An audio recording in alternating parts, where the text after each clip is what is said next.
Alright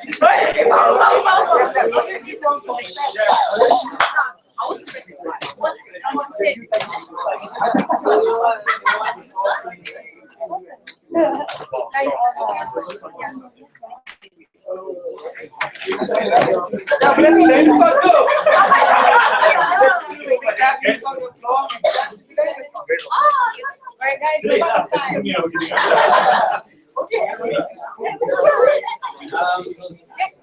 Alright. Hi guys. I now call this house to order. Welcome to the grand finals of IHL 2016. Congratulations to all teams who have made it to the finals. In opening government, we have NUSA. In opening opposition, we have Mavi MarMARA. In closing government, we have Taylor's AF. And in closing opposition, we have Pantai Hillpark A. 153, 153, 153. Right. My name is Bunny. I'm from IIU. I'll be chairing. With me, I have Krupi, Sadiq, Eric, Hazim, Alexandria, Joel, Tomi, and Naufal. Without further ado, let's call the Prime Minister to begin the debate. Yes, yes.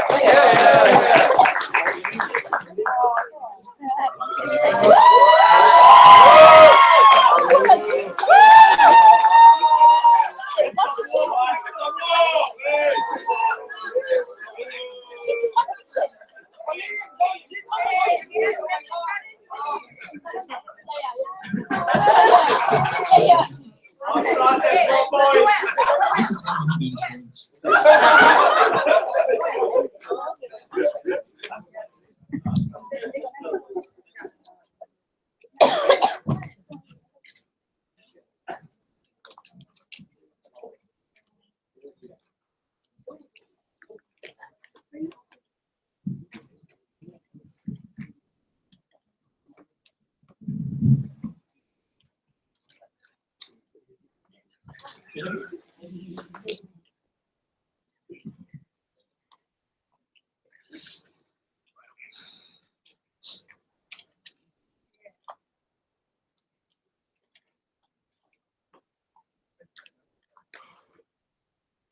Giant clarification.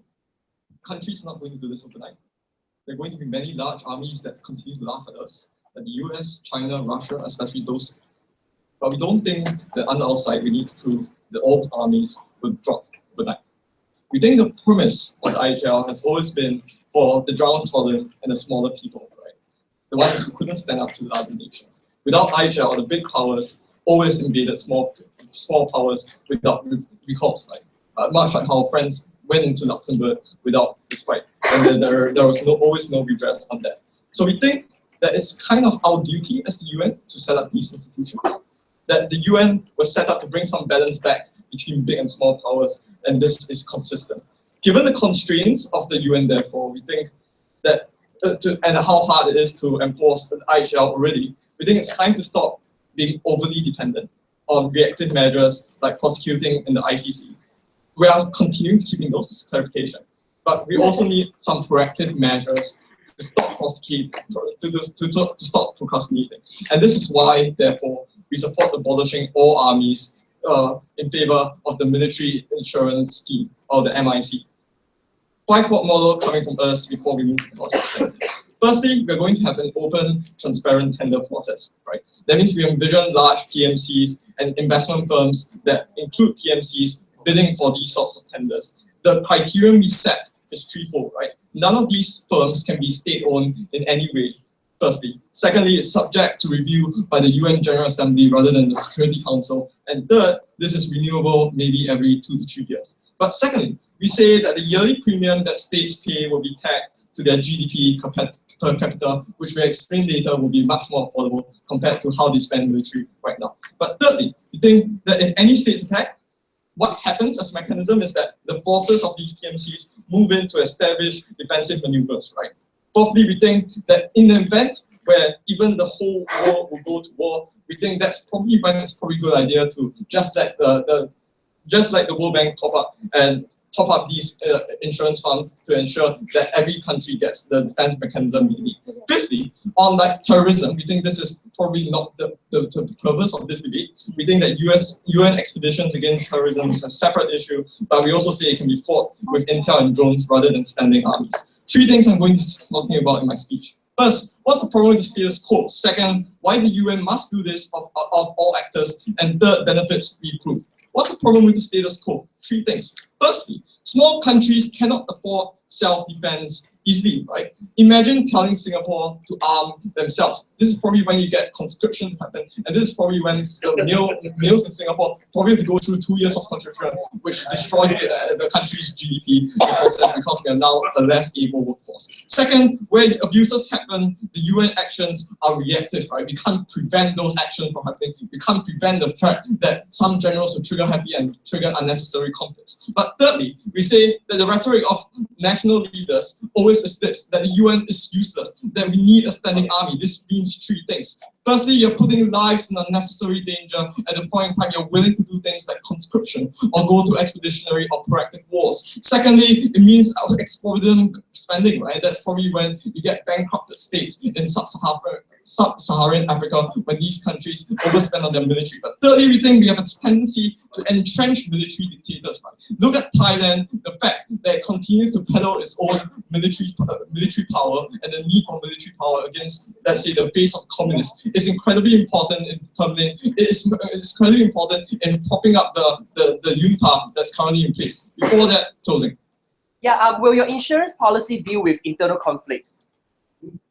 To the extent that they may trigger a civil war, yes, we think that we'll be happy to establish defensive parameters to ensure any breaks-ups of violence that local enforcement forces are unable to do will be satisfied. But secondly, why must the UN be the only actor to do this? 3 things. Firstly, the UN is the only safeguard of IHL. It's the only person that professes to protect the international humanitarian law. Secondly, we think abuses often take place in offensive situations, right? We think that at the point in time we can prove there are less standing armies, there will be less abuses because there will be less offensive situations. But thirdly, if you want like a standing army as a state, that's probably your problem. But we think the UN has to care for all nations, right? That is ultimately a collective burden of the United Nations to care for others, where America and China have often failed to do so.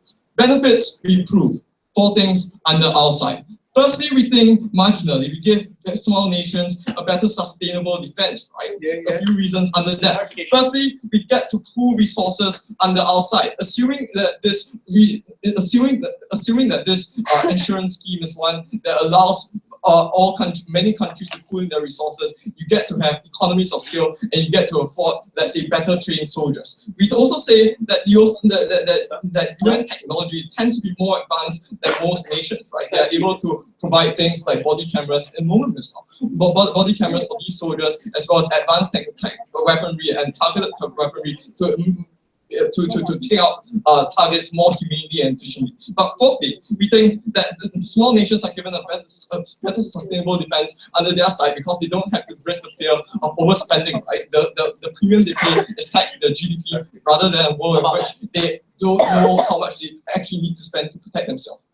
I don't want to be a bitch, but the info slide kind of clearly says for border defense only. But ladies and gentlemen, I want them to answer whether they'll allow Syria to be able to access it and Bashar al-Assad regime to be able to access the insurance scheme. To the degree that they can prove that there are things happening in their borders, we'll be happy to let them do so. But we think that the UN will not become toothless because of this policy. You can always send in a humanitarian intervention force, right?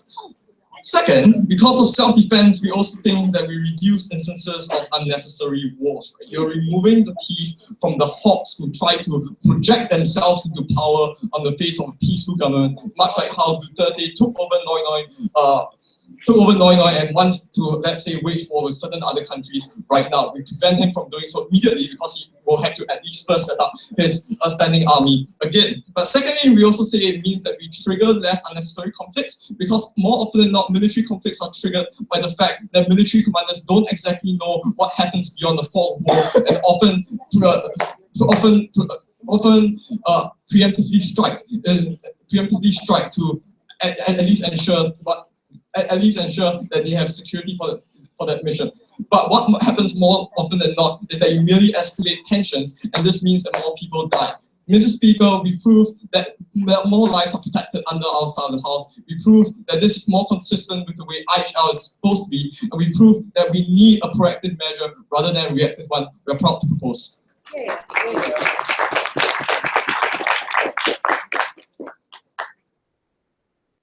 Thank you very much, Prime Minister. To begin the case for side opposition, Leader of Opposition, here.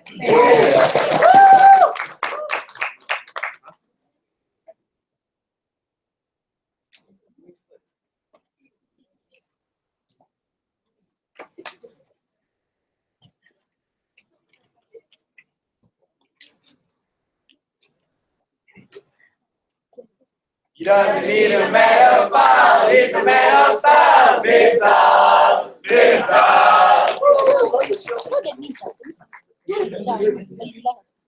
You go, man. Woo! Okay, you my Sorry, man.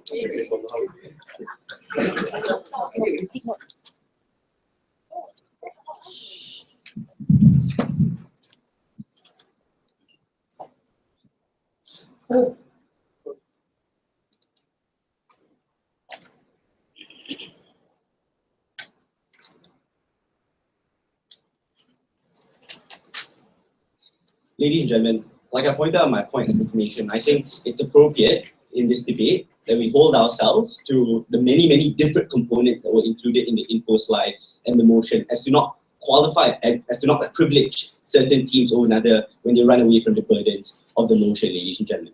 Clearly, the info slide requires the government bench to defend a defense force, only defense force, that only defends the borders of these particular countries and doesn't allow for these armies to be able to intrude into the internal affairs of those particular countries. The reason why this is exceptionally important is because recognizing the realities of international conflict in the 21st century, it's not like the 18th or 19th century anymore, ladies and gentlemen, where state actors go to war with state actors again. We face international conflict where non-state actors and insurgency movements internally within countries are rife all across the world, and it requires military action within certain borders to be able to inflict certain harm upon those non-state actors, ladies and gentlemen. Irrespective of whether or not you have state actors drop arms and have no non-standing armies, doesn't change the fact that Iraq will not have the armies to be able to deal with ISIS within their borders, ladies and gentlemen. And with only a border defense, it certainly doesn't help. The United States of America or any actors around the world doesn't have a standing army either to be able to help them within their borders in this particular circumstance. Notice, ladies and gentlemen,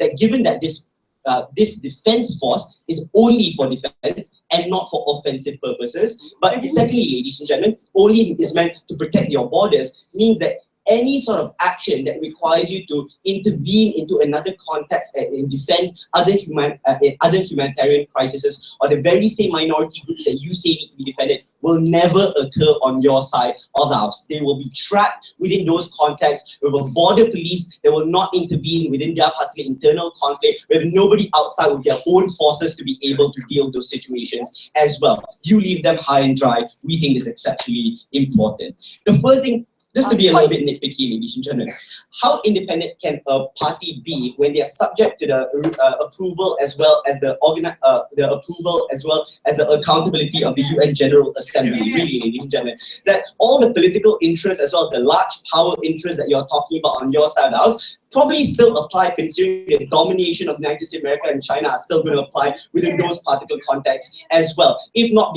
everybody has one vote, but clearly everybody still has economic, military, as well as political interest to pander to larger states. Anyway, that's why they still dominate the UN General Assembly on that side of the house. But moving forward, right, let's assume that that's not an issue. In this particular debate, they were concerned about places like Myanmar that have military juntas in that particular regard that fundamentally oppress its own people with its military. Yes, we believe that that's a problem, ladies and gentlemen. But the reason why that's not a problem that's solved on your side of the house is because Myanmar, ladies and gentlemen, oftentimes uses non-state actors, like for example, the militias all over Myanmar to be able to enact its very same oppression against their side of the house as well. You know what the fundamental difference is? At the point at which the Myanmarese people are able to garner control over their government, they don't have the army or the arms to be able to combat the very same militia that their previous generation are able to build, ladies and gentlemen. German. Or you don't have outside forces that you typically would have relied on, or regional actors to rely on, to be able to combat not only those domestic forces, but also the military junta that you're talking about. The versus our side, okay, you have a military junta, but at least, number one, they respond to democratic structures. Okay, Myanmar is taking a pretty long time, but it seems to be working out slowly and surely under our side of the house. We're not saying it's perfect, but it's certainly better than being left defenseless and a sitting duck against people who are non-state actors, ladies and gentlemen. We think that's comparatively better in this particular debate. But secondly, ladies and gentlemen, I think it's incredibly important to notice in this debate that there is a necessity in many times in this world to engage in offensive or preemptive attack that's necessary when it comes to not just staying on the defense. When it comes to humanitarian crises, setting up green zones to make sure that civilians are able to escape, ladies and gentlemen. The assistance in building institutions or building armies, ladies and gentlemen. The reconstruction of Iraq and Afghanistan army and the political institutions there and the defense that required of those parties required foreign training, foreign troops and the foreign intervention in that particular regard. Let's not get into the nitty-gritty of the intervention in that particular circumstance, but the fundamental situation there is, let's talk about Syria and Iraq. At the end of this particular conflict where ISIS is able to ravage Syria and Iraq, destroy their civil institutions, destroy and decimate their armies in that particular circumstance, who's going to be left to be able to reconstruct their civil institutions, protect those civil institutions against non-state actors, and make sure that they don't run roughshod over the state actors that you're trying to protect under your side of the house? Yes, people make bad decisions. The Iraq and Afghanistan was a mistake, but they respond to political incentives as well as democratic incentives all across the world. Like, for example, So, don't be convenient in this debate. States often preemptively attack in political interest all the time. Can you defend why those preemptive attacks make things better, not make things worse? Okay, but when it comes to state actors that we're talking about here, they respond to multiple democratic incentive structures that we can hold them accountable to. That you can't go to war forever and engage in decades-long prolonged conflict. If not, you go bankrupt. That you can't risk international legitimacy. If not, you won't be able to advance your interests anywhere else. The fact that if you harm your interests within the region and create more armies, it harms your interests, because creating more terrorists harms your people as well. The fact that a non-effective military strategy means that invading creates more enemies. That's why the United States of America is using the Kurds and local forces right now, as opposed to using their own boots on the ground. They respond to these democratic structures. Like, for example, democratic state in the United States of America means that elections make you more likely. An electoral process means you respond to people who are tired of going to war all over again. Versus the non-state actors on your side, they have the monopoly of force locally and domestically and can run roughshod over anything else under your side of the house. At least under our side, sure, you have some bad apples that they at least respond to these democratic incentives more so than your non-state actors ever will on the government side in this particular debate. We think we win that comparative. Which means, ladies and gentlemen, you have Syria who is able to access, and I pointed out to the POI, Syria who is able to access military strength that that's undue to them. They can destroy their civil institutions, don't educate their people, don't build up their military institutions, but can get money by going through the black market, selling oil that doesn't belong to them, tax the living shit out of people, ladies and gentlemen, and buy a military insurance to be able to protect their borders against foreign incursion of people that want to protect your people that's being oppressed. Whereas internally, ladies and gentlemen, they can fund, for example, your militias to be able to harm individuals on the ground. We've seen it all the time with people having military wings to political movements as well. Batasuna to the ETA, Batasuna to the ETA in Spain, ladies and gentlemen, the IRA in Ireland. The ability for you to be able to have underhanded dealings and create non-state actors to be able to enforce your dirty dealings happens all the time, but they don't respond to democratic incentives or real incentives that you can hold them accountable to. The comparative is better under our side. We're exceptionally proud to oppose. Thank you very much. And I call upon the GBM. Here.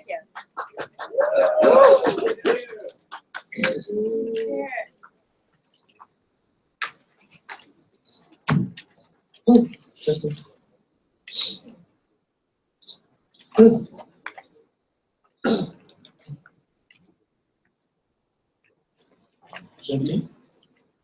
Not only was Nifsal not comparative with how his world avoids any of the problems he pointed out, in any UN debate where we have to defend IHL, it's very silly for us to expect a complete panacea on any side of the house. If you can prove some kind of marginal improvement over the wrecked world of war that we have today, I think we take this debate.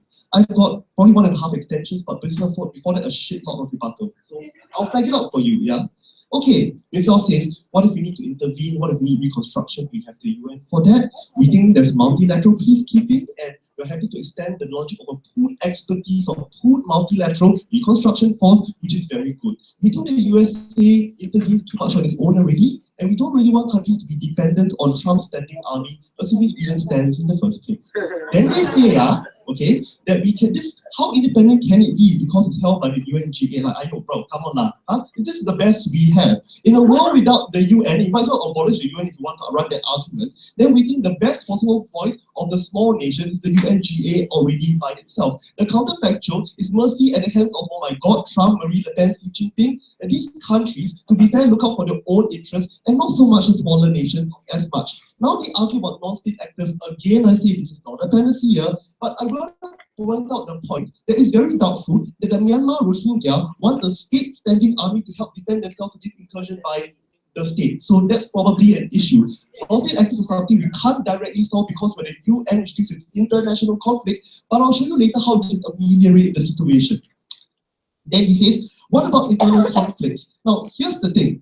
At the point where, let's say, in certain less developed, less democratic countries, where the governments often formed by majority tribe, I'm not trying to generalize it, but this is often the case, and they usually control the military.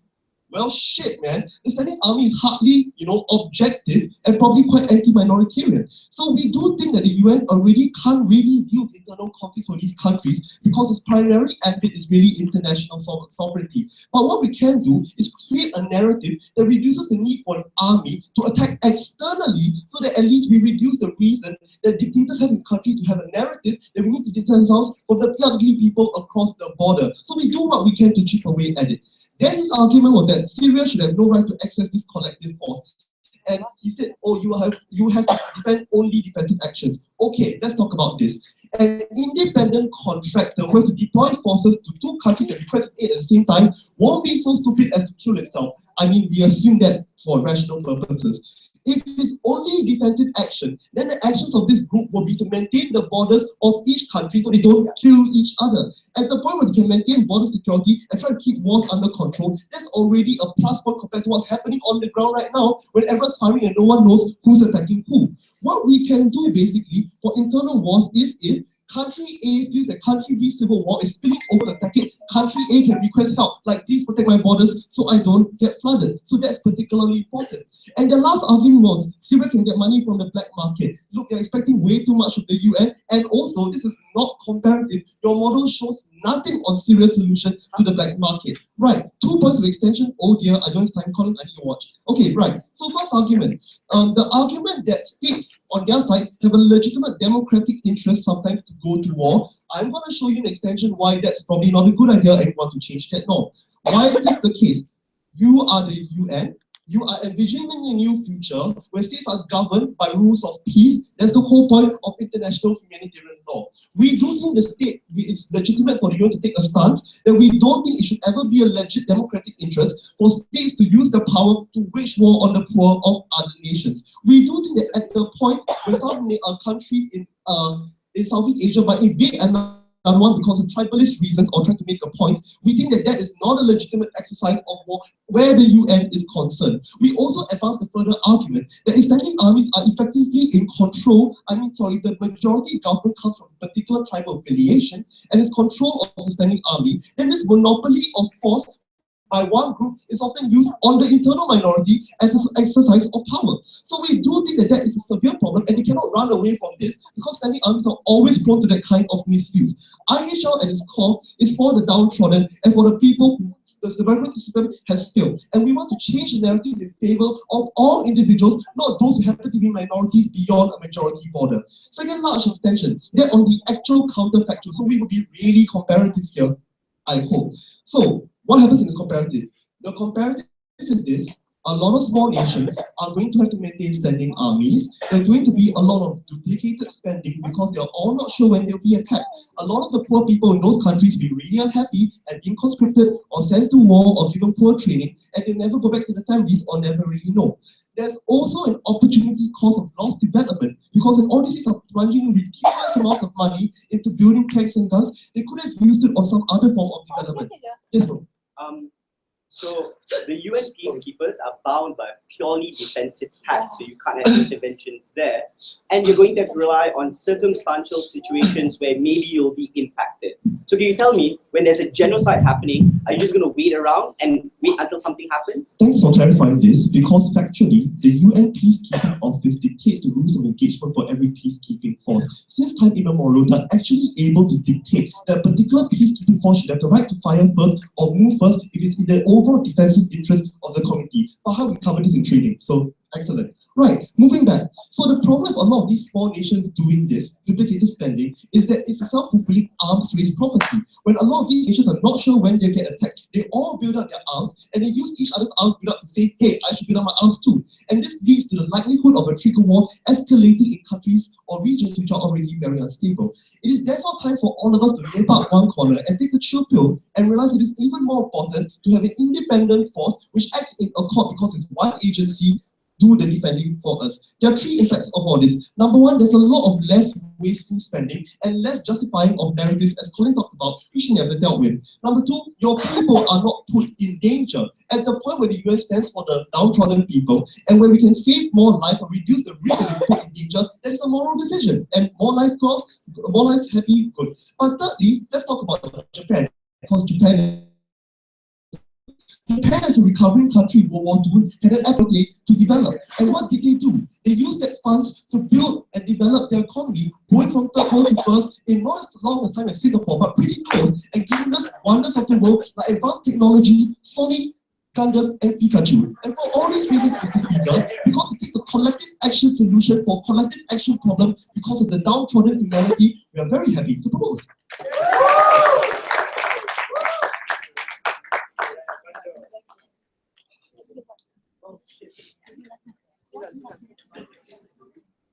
Thank you very much.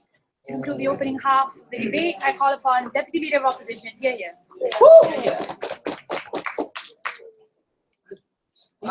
Sila, Sila, whatever will be, the debate is yours, you see. Sila, Sila.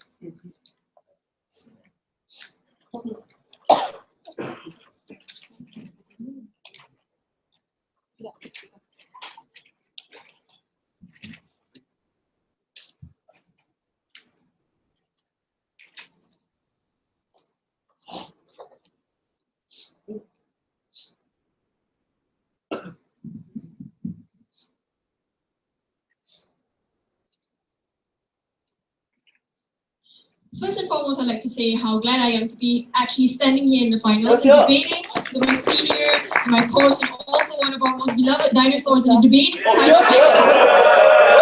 also happens to be coaching me. So yes, moving on.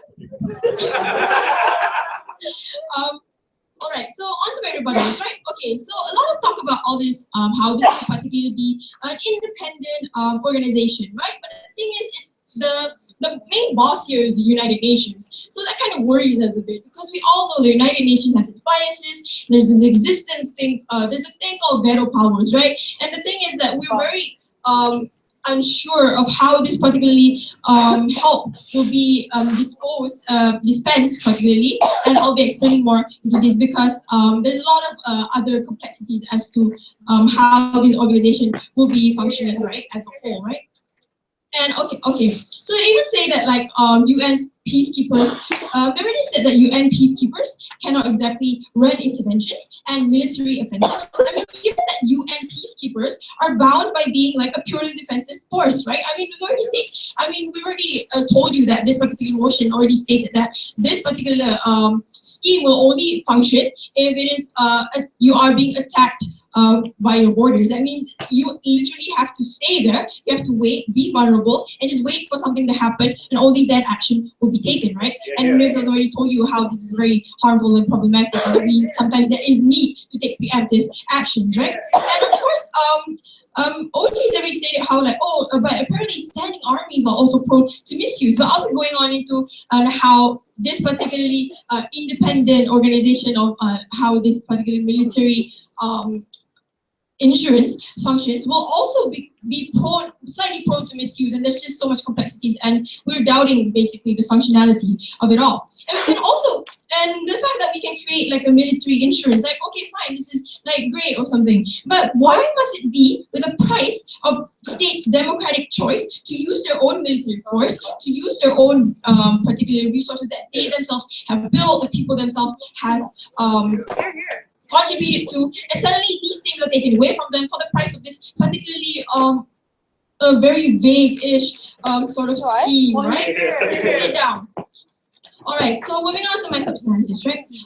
So the thing is, like, what we see from side opposition is how this is really bad for poor countries. Because the thing about like the moment I heard about like insurance, I'm like, well, what about poor countries, countries that are going through economic crises, countries that are basically already struggling with whatever it is that's happening in their countries, right? And then suddenly they have to like think of how they're going to be contributing to this particularly military insurance, right? And this is very like basically they're just screwed because number one, if this particularly happens, then they can't exactly attack or use any resources they already have in case they are.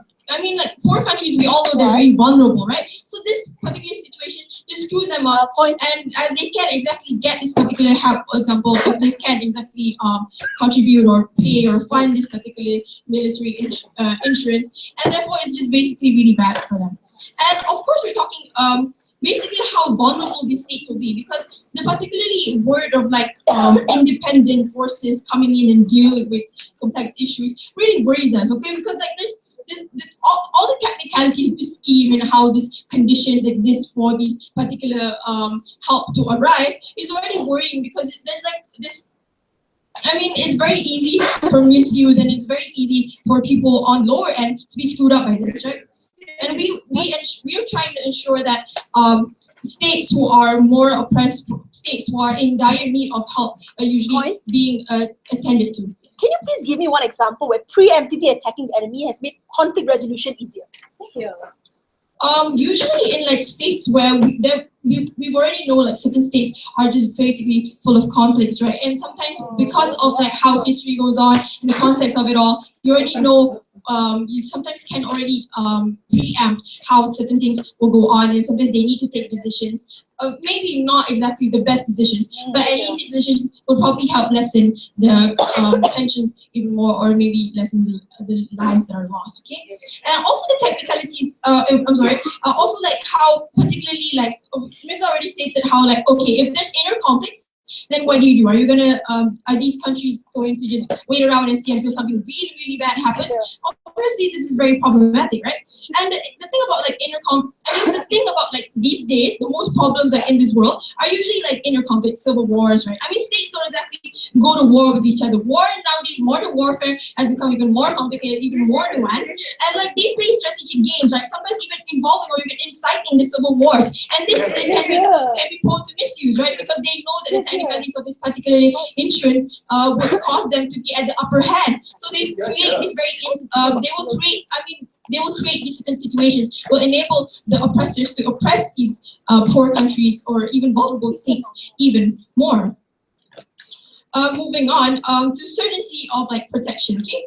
So we already told you how that these organizations can influence basically how they dispense this particular help, right? Because we all know that the thing about organizations is that there's a hierarchy, and sometimes people have their biases, and this is very oppressed countries are just basically screwed up because they don't even have a say, and these organizations have their agenda sometimes, and this will definitely affect how this particular scheme will move on. I mean, this whole scheme is already pretty dodgy in the first place. So, yeah, so basically, like, and Mixel has already told you how, like, the thing about this, the most like problematic thing about this is that you can't necessarily distinguish between who's the immoral act and who's the immoral actor, who's the moral actor. I mean, are you really gonna wait around before you give the insurance to have like some kind of like a meeting and deciding, okay, who's the good guy, who's the bad guy, who are we supposed to help, right? I mean, this is going to be taking even longer time instead of letting states have their particular right to actually act upon their democratic needs, right? And again, moving on to like how the control of their defensive army. I mean, who exactly will be particularly controlling this army, because we believe that states, because of sovereignty, right, they should have power over the borders, and they also have the ability to protect these borders. And they get to decide how they protect these borders instead of just giving this particular power to another non-state actor and like letting them decide as to what is best for the countries. And this can be problematic because, as I said, because of the structure of organizations, will cause like conflicting of agendas, and will be causing even more conflicts as the thing goes on, right? So basically, what we on side opening opposition believes is that this particular scheme is just pretty dodgy. It's pretty difficult for us to actually realize in reality of 21st century, because of the nuance of war, nuance of conflicts, and which is why you should go with side opening opposition.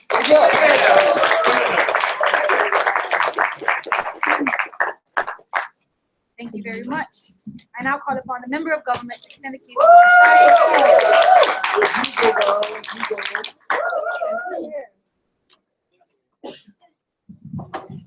Hello, can you hear me? Yeah. Is this fine?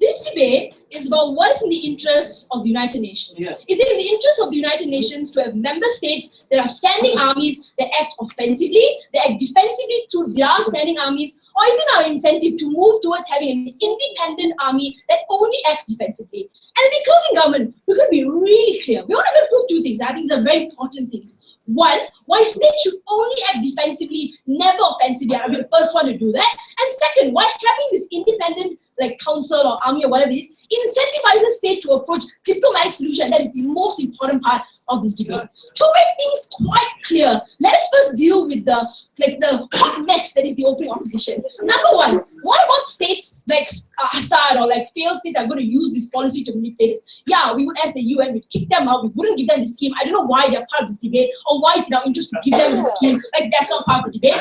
Second, what about poor states? What about the poor government that wants to defend their minority and taking away their standing army? Like, if your minority is being persecuted, all this internal conflict, you should secure your borders. Secure your borders doesn't mean put army around your borders. It means make sure your borders and everything inside is secure, so we should defend the minority. But hang on, when have states ever defended the minority? In fact, the standing army is the biggest perpetrator of minority war crimes. Like, look at Rwanda. Okay, can't hear. Like, look at Rwanda. Look at the fact that we prosecute minorities. In fact, sometimes they're a minority and they prosecute the minority. I point to Syria. Like, just have a seat. ISIS. Then, yeah, that's ISIS. Right. Here's the problem with ISIS. Have a seat.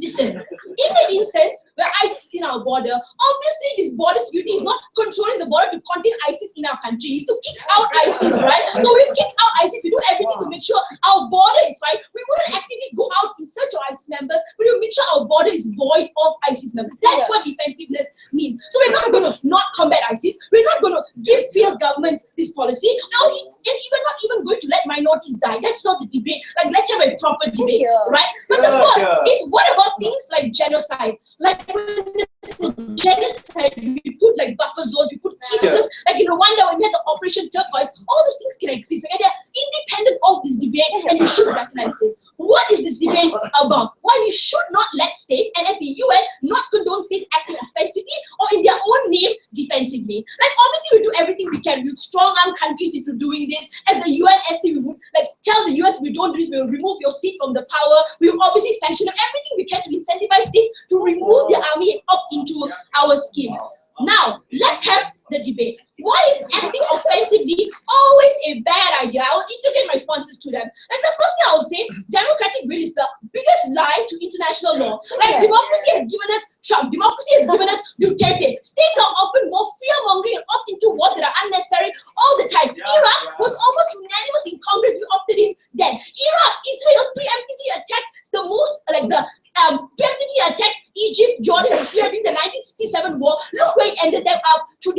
try to tell you that democracy is important, but really it's a failed concept. I don't know why the UN cares about it. But the second thing I'll talk to you about is about terrorist organizations. So this is the best case of the op, where there is a terrorist cell coming towards you. They haven't attacked you yet. You should preemptively, offensively attack them. Here's why that's a bad idea. It is always a bad idea to attack someone before they've attacked you, because for like two reasons. Like one, they never actually attacked you, and you give them the ability to be the victim. Like ISIS does this all the time, where they say, oh, we're just defending our small state. They attacked us, they took away our families and offensively hurt us. You empower them more. But the second thing is, offensively attacking isn't always done in the best interest of everyone. It's political. Often Turkey enters offensively to secure oil fields. We enter offensively in the name of mass weapons of mass destruction, and then enter to take in and set in a puppet government. So acting offensively, one, if it's genuinely kind-hearted, it's a bad idea. But most times it's not kind-hearted, it's actually a horrible idea then. So never act offensively. It's a horrible idea for your state.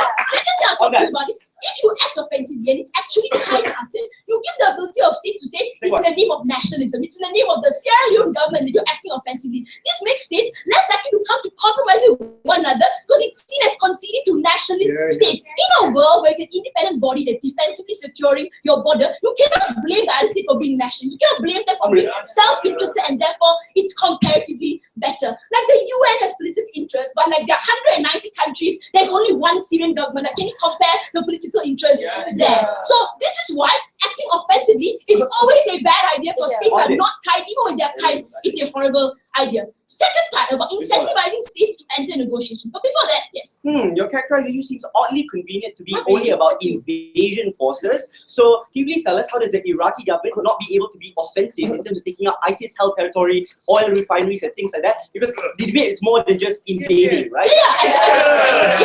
Like you all should listen. Like I just literally told you, why you enter areas and offensively attack ISIS, that is a worse-out strategy for a state. It's not politically neutral, but second, upon entry, emboldens ISIS greater. So you might be able to offensively attack one place, but you bring out the sprout of them in many different areas, act in defense and secure borders. Don't act to try to get territory. You will never get emboldened ISIS and make things worse for your state in the future. Second, incentivizing states to enter diplomatic negotiations. Note from the POV of the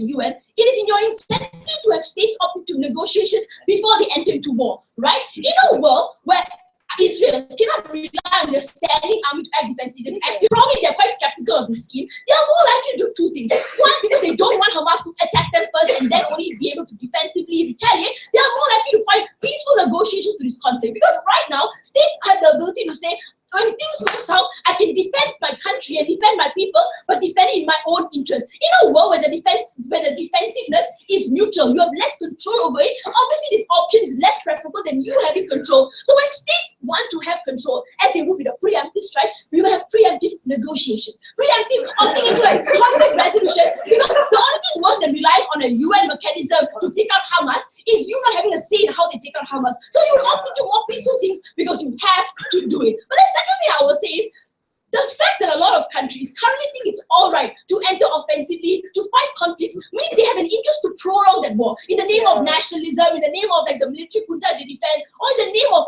the fact that they are doing it out of political interest. In a world where acting defensively is not in line with your political interest, you have better capacity to opt into political and peaceful negotiations, because it is more preferable. Note that our scheme works two ways. Either one, it's more defensive in the fact that it's neutral and less political, or two, that countries are really skeptical of this scheme and will opt into peaceful negotiation, because that's the best amount of control that you will have. If you can't rely on the IDF as Israel, the next best thing you can do is rely on the Knesset to have a peaceful negotiation with like Palestine, because otherwise you are not going to be able to do anything, and the point at which Hamas attacks, this is the scheme that's going to back you up. It's really a bad scheme. That's the best incentive for Israel to come to the negotiation tables. This debate is two-pronged. I think the closing government proved why offensiveness is bad, but second, why this policy enables people to act in a better manner.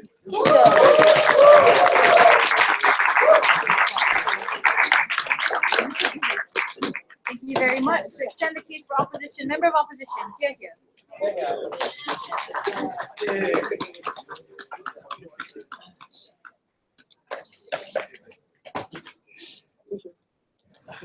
Make that is a dinosaur, make that is on the floor, make that extend some more, make that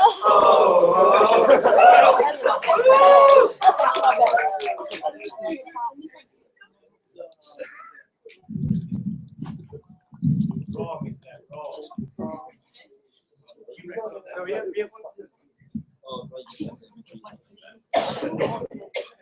thanks.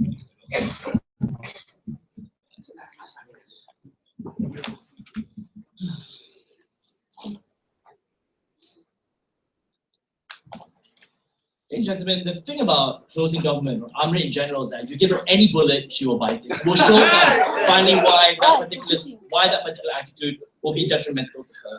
My extension will be threefold. I'll tell you why this insurance scheme is entirely unsustainable and ineffective, because a huge chunk of opening government's case was about buy-in and how they about economies of cost and how you make it sustainable. Then next thing I'll tell you why standing armies are necessary today and will still be necessary in the future. But lastly, well, wrap it all up when I talk about how the legitimacy of the UN is harmed. Let's acknowledge several things here, right, ladies and gentlemen? Well, let me first deal with opening government. They have two things that they want to talk about, or two things I'll deal with right now. One is this idea of duplicated spending. Like states today spend a lot of money on their military and on their defense, and therefore they aren't spending enough on healthcare. We think that states make this risk cost assessment all the time, which is why small states are actually willing to enter into political, like there is such a thing as politics and international relations, where states enter into alliances with one another. I think it's very important that Lucas brought up Japan, because Japan is the recipient of the American nuclear umbrella that protects them from North Korea and from China. Because the states recognize that there is a cost-benefit analysis, and they don't always need to spend a lot on their defense in order to ensure protection to their own people. Secondly, and this is very, very, very interesting, right? They assert that standing armies are used to oppress their own people. Why would the states buy into your proposal then? If they see that the people themselves are a threat, why would they want to be part of the proposal? Those same harms still exist, regardless of the moves that you have, and we think will actually make things worse. Let me now deal with closing government. They say that they're always against offensiveness, they're always against preemptive strike. This always part is really problematic. She brought the example of Israel, where it fought the 6-day war. Do they really expect that Israel would have been okay to be wiped off the face of the earth with the combined armies where you outnumbered 5-1? That's the kind of world they want Israel to live in, but they can't take any preemptive strikes whatsoever. Secondly, is they're willing to they ignored the context that came from MIFSA when he talked about humanitarian intervention and how states occasionally need to take unilateral intervention using their own armies to prevent genocide, right? The difference here is about time sensitivity. In the time in which it will take your state or kind of UN to have that kind of multilateral intervention, this time thousands of lives will necessarily be lost. So the second idea is the idea of coercion. And this is something that Amit brought in, and we think it's very important for government to really defend it. Like in order for you to have any kind of move towards creating this kind of policy, you need some kind of coercion. I'll do that later in my last bit of substantive. Sit down. Lastly is this idea of diplomatic solution. Like we need to force states into diplomatic solutions. Like I pointed out very early, like if you're talking about the Rwanda genocide, if you're talking about the 6-day war, what negotiations and diplomacy have solved anything when those Arab armies were the ones who were seeking to exterminate the Israeli people? We don't think that would have happened. In fact, it would have made it far easier for those armies to get into position and destroy them. Let me first talk about, so let me move on to my extension. But before that, let's have a bit of characterization. Side closing opposition believes that humanity is inherently conflict driven, and that civilization and I shall seeks to temper and channel the means by which we focus our violence. And I'll talk about that later in my second session. But sure, Lucas. Debate motion. You are the UN. This is you. You're not a state. What do you, as a defender of Aisha on the planet, stand for? We stand for states being able to defend themselves and not being coercive and forcing them to giving up their standing armies. We think that's problematic because it disregards the fact that international institutions need the consent of all states in order to remain relevant and to remain legitimate. So let's move on to this first idea about why it's unsustainable and ineffective. Like, look, I think it's important to know that no one really wants to talk about the insurance part of it. All right, we think it's important to know that economics is kind of important here. Let's first bring up the fact that they wanted to tie this to GDP. The problem with that is that most of the time medical insurance is linked to risk factors. When you have like countries being simply linked to GDP, like how NATO has contributed GDP, what you have are freeloaders who can engage in provocative behavior and engage in forcing non-state actors in other states like Ethiopia did to Rwandan rebels in order to destabilize each other. That means that even if they commit a lot of actions that increase the tremendous risk factor, they will still pay the same amount. That's problematic because then it means that you have freeloaders, and it means that the overall effectiveness of your policy is gone. But we think that it's important to note that modern militaries cost billions We think that so long as you don't have a system in which you have massive buy-in from people, is one in which it is ultimately unsustainable. We think that so obviously we think that it's not it is also ineffective in the sense that when you have a centralized command, there are only two options. One, you have a mobile force that can go to any part of the world in a matter of like days or hours, right? We think that time sensitivity is important. And that's why standing army is important. I'll segue into that in my second point, just right now, right? We think standing armies are important because allow or police and standing armies allow society to channel their most dangerous members in there and to monitor them. We have states recognize that we need a means through which we vet the conflict-driven parts of our society, the more dangerous parts, into these places. Notice that if you're for the demobilization and abolishing of standing armies, you're allowing these people to become part of the general population, exposing everyone else to harm. We think that's tremendous problematic because these are the very same kind of people who usually in destabilized states are the ones who provoke internal conflict. They're the ones who provoke civil war in the first place. So that creates a kind of destabilization that you probably want to avoid. We think that standing armies are also necessary for states because it gives them a peace of mind. If anyone invades them, they can react quickly, even if it bankrupts them. States make this assessment through things like the democratic mandate. They're willing to accept that they pay billions of dollars because they feel safe at the end of the day. Lastly, is this idea of how the legitimacy of the UN is harmed. Look, the UN is a pillar of IHL. We think that in order for it to remain legitimate, you need buy-in from the international community. That means they need to trust their welfare to supranational body, right? So what we think right now is status quo, that a lot of countries are distrustful of supernatural bodies. It's not just the UN. Countries, even part of the EU, are afraid of supernatural bodies that seek to impose their will on the individual members. This is problematic because what you create, when you create kind of distrust and paranoia, this is perception, by the way, is that it increases, one, the possibility of states that don't buy into this, buying into an arms race, therefore making it far more unstable. But secondly, it leads to these same countries or states abandoning the concept of international institutions like the UN. Within the UN is very important in terms of forwarding IHL because it provides a platform for them to talk. They need to be able to talk. We need people to stay invested in the UN, and that cannot happen so long as you coerce them to give up their security or proud to extend in operation.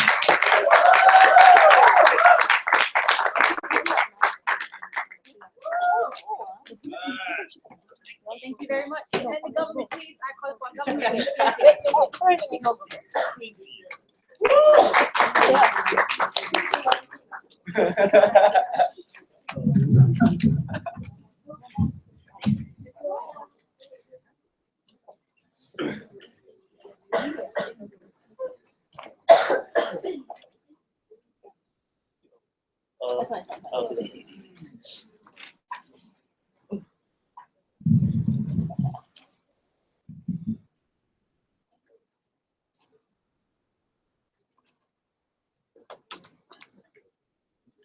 When you give weapons to people, they will not fail to use it. When MIDP knows that he can use jokes to hide the fact that he doesn't have proper responses, he won't fail to use it. Here's where I will first defend what Amrit, all the extensions that Amrit told you, and then I will go on to their extension, whatever extension they had, and then opening opposition itself. So Amrit specifically told you a very important thing that is in line with what the UN has always been for. That the UN has always been for peace, therefore it must be offensive and never offensive. That CO, the only response that came from them is that Israel will be wiped out now because now they won't have a standing army. Israel is, first of all, Israel is the perpetrator. We are the ones who are defending against them, so Palestinians don't get like bombed. But secondly, Israel won't. They will also be protected. If Hamas choose to bomb them, they'll also have the advanced like technology that we will have, as well as the funding that we will have. If it's about time, we think that number one, you entering into wars hastily in the same way that that Israel has or US has is a horrible thing. That time delay is a great thing. The amount of time and effort that we can put into our decisions is one that is necessary and important. So this is where I'm going to explain to you that even in their POI about internal conflicts, we even prevent these internal conflicts from happening because the most dangerous perpetrators of internal conflict are oftentimes military juntas or the military within these states, right? If it means that we do trade off maybe some militias still being able to like fight themselves. At least we don't have strong militaries like the IDF or like the or like armies within Syria to actually clamp down on people. We actually protect minorities a lot more. But even then, right, they're telling us that like it's really horrible for us to strong arm people, that a lot of people would not buy in. The UN condemns like horrible acts all the time. I think that it's time to condemn this horrible act. That the standing army is one that constantly perpetrates horrible things, that essentially is used for political interests, that it like to secure oil fields or like to like try and supposedly bomb terrorist organizations without actually like considering that now terrorist organizations have an ability to show themselves as victims and like actually enable them. We think that it's time for standing armies to actually be removed, and you therefore remove the power for states to make things a lot worse. But here's where we also explain to you that in line with what the UN has always wanted, that we need to force states to explore more like various foreign policy negotiations or foreign policies that means more peace, right? Or more like peacekeeping. So even if they don't genuinely want that peace, we strong arm them to do these things because they no longer have the option. They say that a lot, like Israel would never listen to you, that the 6-day war will still happen. Look, the moment you have the IDF in as an option, you always use that option because it's easier than like actually peaceful negotiations, right? You take away that option, so sure, they'll always be skeptical of your army, and therefore they'll still try to preemptively use peace negotiations. We think it's a better thing, and so a method that's a lot more peaceful, that doesn't prolong the war, that actually prevents a lot of hasty wars that would have happened on your side. But the last thing that I'm going to explain to you is that the sentiment of nationalism, that this army is yours, and therefore the moment you enter into certain borders or into certain countries, even if it means that you have genuine kind like intentions, still means that you're seen as a nationalist army. You'll never be seen as one that's independent, always forcing your interest upon someone else. We think that that's horrible. But let's look at the extensions that came from MIDP.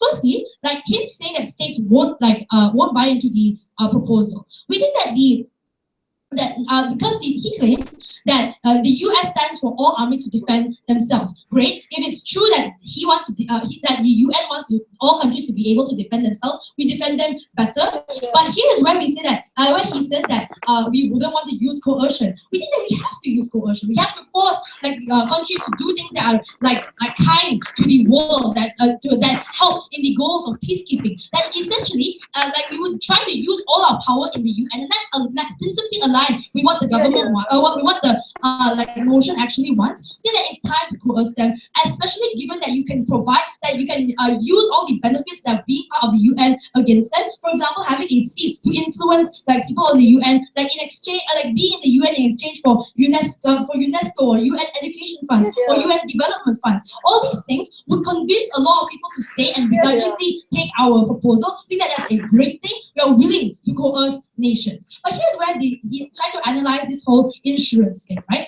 Like he said several things. Number one, freeloaders like the UN, like NATO also has like a lot of people who don't pay, but they still protect people because it's in our interest to protect people. Number one, if they're going to like cause harm within this, because that's principally aligned with what we do. But also, like that means that we can actively like defend against them and contain them within these countries. Every time like Syria does something horrible, we also try to fight back on them. This is perfectly fine, right? But like him telling us that like well, this is even better because even if they don't cause harm and they only like pay proportionally to what they are to their GDPs, we have an ability to better protect them, right? Poor countries on your side will never have the ability to protect themselves, unlike what we can give them, even if it means that they don't pay us as much as richer countries. We have a better control of these like horrible countries and a better ability to protect poorer countries. But the last thing that he says is about exercising the most dangerous like people so that they can vent anger, which is really dumb. So earlier you said that at least funding of local militias is better in comparison to the existence of an army. But they wrap up funding to compensate for the loss of that particular army. Can you tell us what else can we rely on except for outside help? Or are you going to leave them in the perpetual cycle of the funding of non-state actors that we've been talking about? Number one, we like strong arm people into negotiations a lot better. But also, like, sure, if our insurance armies are not as good at standing out, are not as powerful as standing armies, it's still less destructive than an actual standing army that is nationalistic and also like has like fights only for those nationalistic interests. But the last thing we'll tell you is this whole like idea on exercising the most dangerous people to rent anger. Give therapy, guys. Don't give them like ability to like use weapons for war, right? But here's where we deal with open opposition with the little things that he says. Firstly, they tell us that we have democratic structures in countries. In comparison to the mass amount of numbers of different diverse like votes that you have in the UN, we think that that's actually more countable than your democratic structures, where Amrit already told you that each of them have like democratic interests, party line interests, and all like interests to like create oil fields. That's horrible. We'd rather the votes be in the UN, even if it means the UN, right? We think that invading countries, yeah, correct, Ms. Zal. Invading countries creates more enemies. We think that it's time for us to force countries into more peaceful negotiations, force countries to stop using their weapons, and even if it means taking it away from them.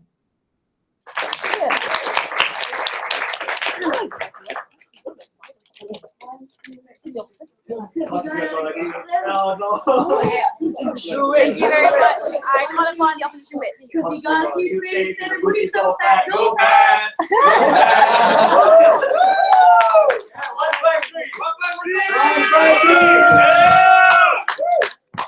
Hello, can you hear me? Thank you.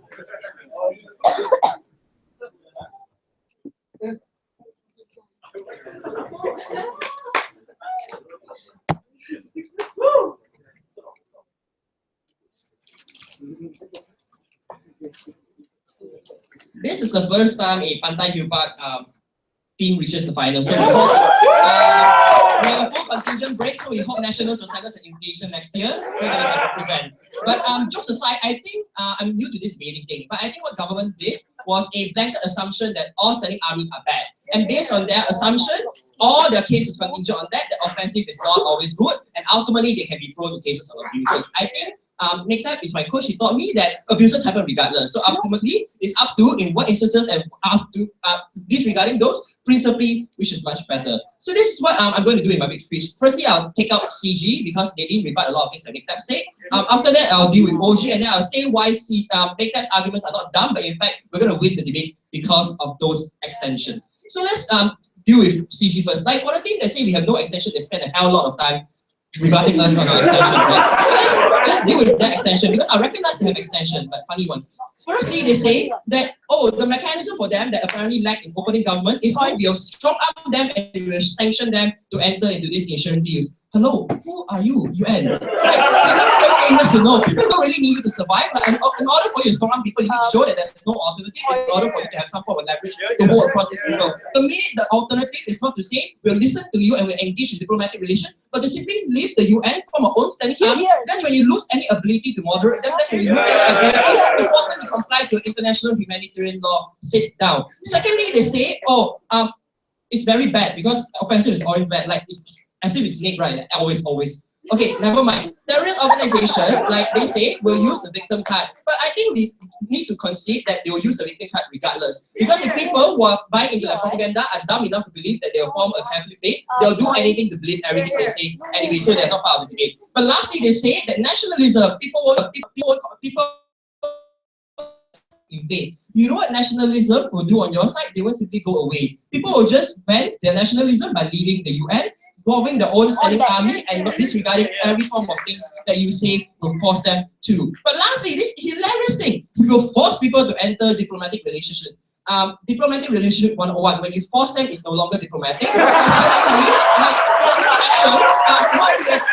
you want. Because if you truly want them to come to a consensus and for them to be able to use a peace as a way of moderation, I don't think the way of you incentivizing them is to actually forcing them. What they'll do is go behind you, they won't listen to you anymore, and they'll think that UN is a useless organization, and they'll simply leave. But lastly, they say coercion is principally aligned. I know it's principally aligned, but on Gov, you need to prove us the burden of why it will work. So to the extent that we say that alternatives exist, which is for them to exist without UN, then they necessarily won't kick out. But this hilarious extension coming in Felice will kick them out, the destabilizers, because they are bad people. Like, the question that I want to ask is, who are you kicking out? Because a lot of times when we're talking about the context of warfare and status quo, they're usually started by insurgencies, and you often have no idea of who necessarily started them. Meaning to say that these non-state actors can always use plausible deniability to justify the action. They will always blame the other side for starting. So obviously you cannot use this excuse as a way of saying we'll kick them out. Because ultimately also, even if we buy a best case and we kick them out, what does it say? An insurance organization can terminate your contract anytime and leave you hanging with no standing army. I'm not saying it sounds like Obamacare, it sounds like an insurance company operated by a Chinese. That is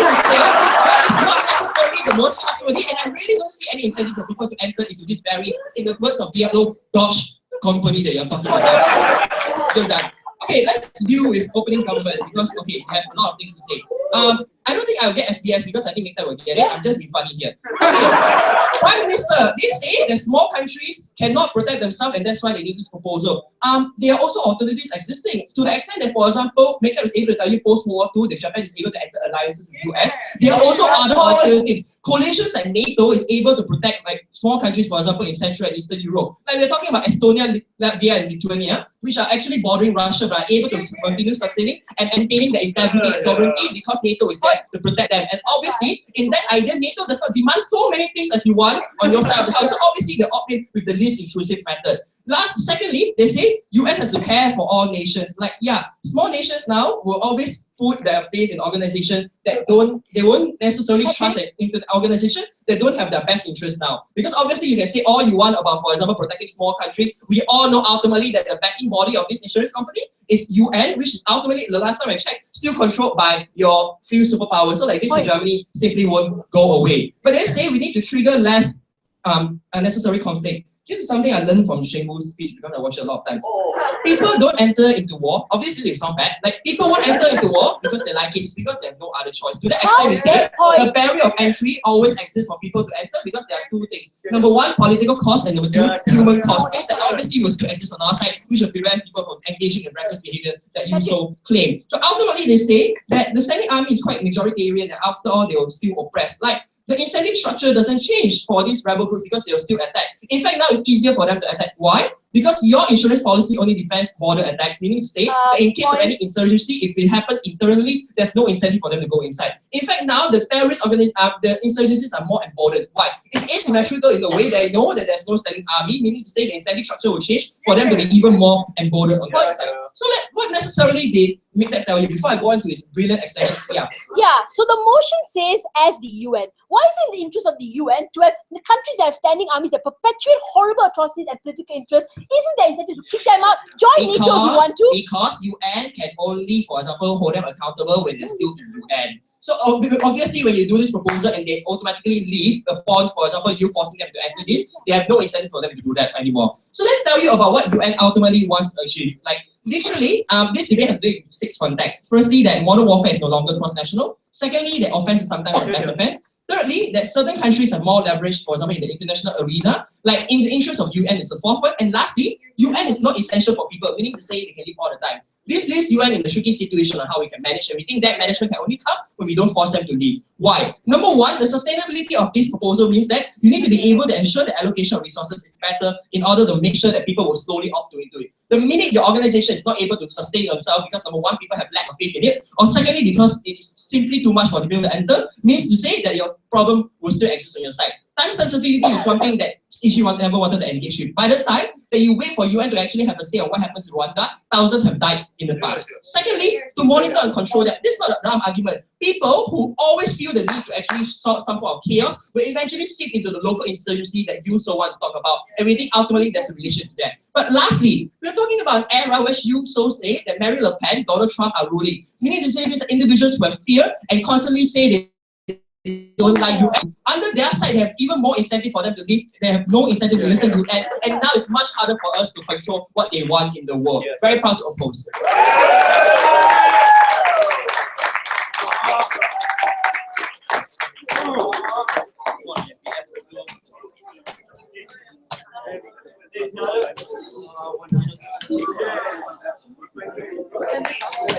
You're right, dodge. Oh, actually, give a very quick